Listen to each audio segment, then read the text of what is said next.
Hey, I'm Christina Quinn, and welcome back to Try This from the Washington Post. Look at you. You've made it to the final class in our sleep course. Way to go. The goal with this audio course has been to explore a number of ways we can adjust our relationship with sleep.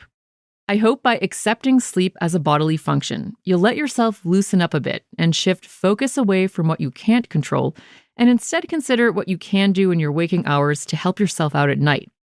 But sometimes we need a little extra help. So in this fifth and final class of our sleep course, we're going to learn about melatonin, how it works, and if you decide to take it, how much you should take and why. Melatonin is a hormone produced and secreted in our pineal gland, which is right in between the brain's two hemispheres. Fun fact, the pineal gland is super tiny and shaped like a pine cone, hence the name. It produces and suppresses melatonin in response to its surroundings.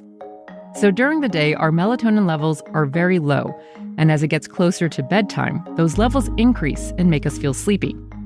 That's why you often hear about the importance of getting light in the morning and dimming your lights before bed. We talked about that in our third class. These are all important signals that make your body naturally produce melatonin. Melatonin is also widely available as an over-the-counter dietary supplement in the form of gummies, pills, sublingual melts, you name it. The U.S. Food and Drug Administration treats it like a food. That means it is not approved for medical use, nor is it regulated like a medicine. But I'm sure you know someone who swears by it, or maybe you yourself do. It's blown up in recent years. Our melatonin gummies are scientifically developed to help you fall asleep faster naturally. Instead of lying awake, worried about tomorrow. So you can make your next day your best day. Here's something that kind of floored me. Researchers found that melatonin use in the U.S. more than quintupled between 1999 and 2018.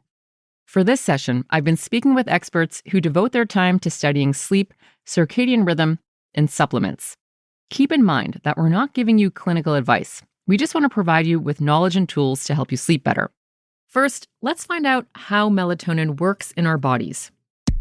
There is a significant variation in the amount of melatonin that can be produced nightly in the human brain. It's really anywhere from, say, 20 picomolars up to, over 100 or 150 picomolars. So it's really quite a broad range. Picomolar are how we measure the amount of melatonin in our brains. And this is Jamie Zeitzer. He's a professor in the Psychiatry and Behavioral Sciences Department at Stanford University and co-director of Stanford's Center for Sleep and Circadian Sciences. He says if you happen to be cranking out a lot of picomolar, it doesn't necessarily make you a better sleeper. And the reason for this is unclear. There doesn't seem to be a difference in people who make 25 or 50 or 100 or 150. That does not seem to change their sleep. We don't find any real, significant correlations with how they sleep or if they've got insomnia or anything like that. What matters is that the on-off signal works. Ideally, you want to rely on your own body's melatonin to whisk you away to sleepy town, based on triggers that we've talked about throughout this course: scheduled worry time, calming playlists, and adjusting your lighting before bed. But sometimes you might want to turn to an over-the-counter supplement. And our second sleep expert in this lesson says taking melatonin can be a good option. There is very good evidence that in very specific situations, melatonin can be helpful. Peter Cohen is a primary care physician at Cambridge Health Alliance in Massachusetts and an associate professor at Harvard Medical School. He's done a lot of research on supplements, and specifically melatonin. So sometimes a person might be called a night owl, someone who's cannot go to bed until 3 or 4 in the morning and then sleep soundly until 1 in the afternoon. In those situations, melatonin might have a role because it helps reset that day-night cycle, the timing of the day-night cycle. A meta-analysis of 14 sleep studies showed that short-term use of melatonin can help you fall asleep 5 to 18 minutes faster than a placebo. So, like Dr. Cohen said, if you're a night owl who wants to reset your rhythm, or if you're looking to fall asleep a few minutes faster, then melatonin might be the right fit. You can take it 30 minutes to 2 hours before you plan to sleep. It can also be useful when you're traveling across time zones and need help resetting. On the other hand, if you have severe chronic insomnia and often find yourself waking up in the middle of the night, melatonin might not be the right solution for you. That same meta-analysis shows that the supplement doesn't help you stay asleep any more than a placebo. So overall, melatonin can help you fall asleep, but there's no evidence it's going to help you stay asleep.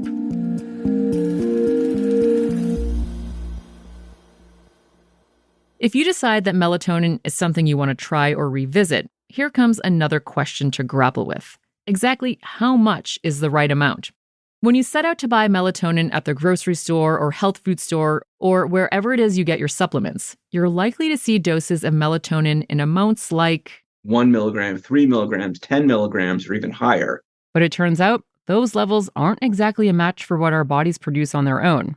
In fact, they're not even close. This is Jamie Zeitzer again from Stanford's Center for Sleep and Circadian Sciences. And those levels are super high. They are something that you would never see in a human being naturally produced.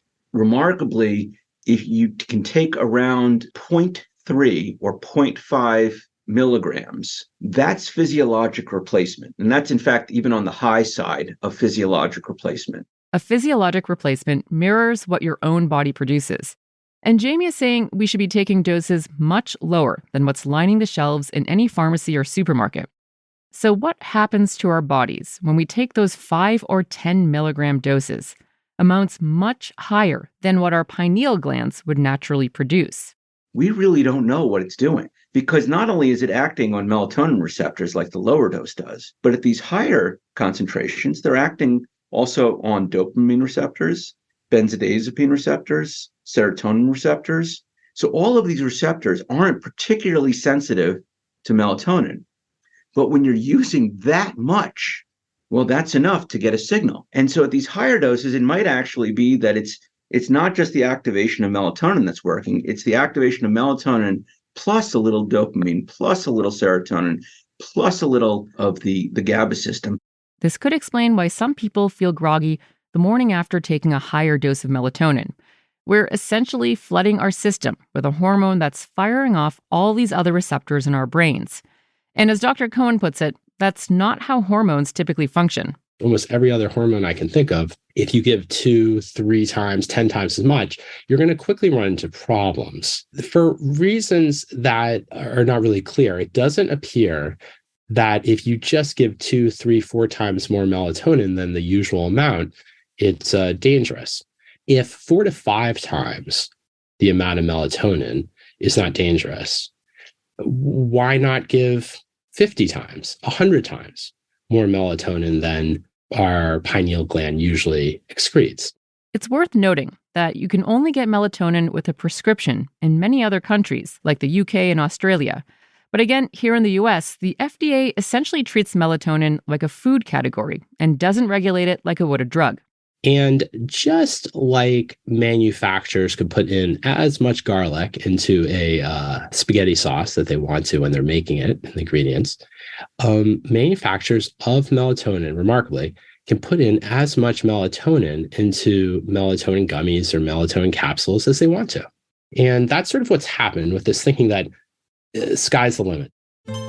Now, if you're wondering how many more Italian food references you're going to have to hear about in a course on sleep, I'm here to make it clear that's the last one. You know what's not always as clear? Melatonin product labels. Sometimes melatonin supplements are mislabeled and include other stuff. In 2022, Dr. Cohen conducted a study designed to figure out what exactly is in over-the-counter melatonin gummies. We took a look at 25 different products, and these were mainstream products. What we found was that only a small minority of products, only 12%, were accurately labeled. Most of the products did not contain the same amount of melatonin that was listed on the label. That didn't really surprise us because we've done a lot of research looking at the accuracy of labels for dietary supplements in the States.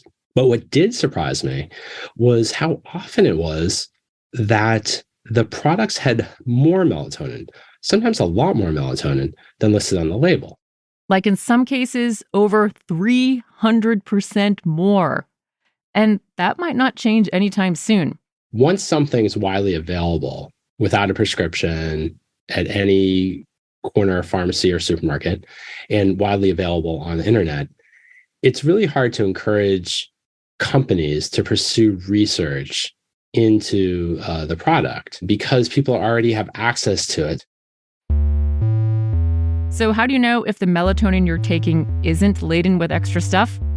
Look for the USP seal from the United States Pharmacopoeia, or NSF, the National Sanitation Foundation. These are nonprofit organizations that independently test and certify products for safety and accuracy. Before we finish up this lesson on melatonin, there's one more thing to keep in mind. Sometimes it's not exactly what you take, but the habit and expectations of taking it at all that might do the trick. And Jamie Zeitzer, our Stanford sleep expert, says the mere act of taking melatonin can serve as a useful signal. And that signal is basically they take this pill and they think, I've had my melatonin, I can sleep well now. They then close their eyes and they go to sleep because they're not worried about falling asleep. So this gets rid of one of the major barriers to sleep and one of the major causes of insomnia, which is worry about falling asleep. Because now you're not worried anymore because, you've taken this pill and now you can fall asleep fine. You're basically giving your brain confidence that you can fall asleep. So he's loath to call it a placebo effect. When people tell me like, I take melatonin, it's great. I would never say, well, the double-blind placebo-controlled trial says it's not doing anything. Because in them, it is doing something. They've gotten into this pattern where now they take the pill, they fall asleep. They take the pill, they fall asleep. And so it's a great pattern to be in. It really is a great pattern to be in. Now, ideally, you don't have to take a pill to fall asleep. Ultimately, the best option is to guide your body to use its existing melatonin system, that pineal gland, effectively.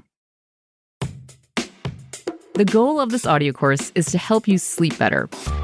Over the last 5 classes, we've covered techniques to adjust some habits and expectations, and in doing so, reframe your relationship with sleep. But when it comes to sleep, it's not one size fits all. Some of the tips we suggest may work better than others, and if you're really struggling, please speak with your doctor. Remember, so much of getting restful sleep has to do with routine and habit, and you want to signal your brain that it's time to sleep. We hope you find a technique that works for you, but the key is not to be hard on yourself. As our sleep therapist Lisa Strauss puts it, sleep is a bodily function. It will come when it's time. I've learned a lot, and I hope you have too. Thanks for listening to this audio course about how to sleep better. If you have suggestions for what kind of courses you'd love to hear, please send them our way at trythis@washpost.com or leave us a review. Otherwise, stay tuned for our next course, coming soon. Try This is produced and hosted by me, Christina Quinn. The show's editors are Allison Michaels and Kanyakrit von Kitkajorn. Additional editing by Renita Jablonski. Fact-checking by Nicole Pazulka. Theme music, sound design, and mixing is by Katherine Anderson. Show art is by Kati Huertas, with design editing from Christian Font and Greg Manifold. Special thanks to Phoebe Connolly, Tara Parker Pope, and Anjuman Ali.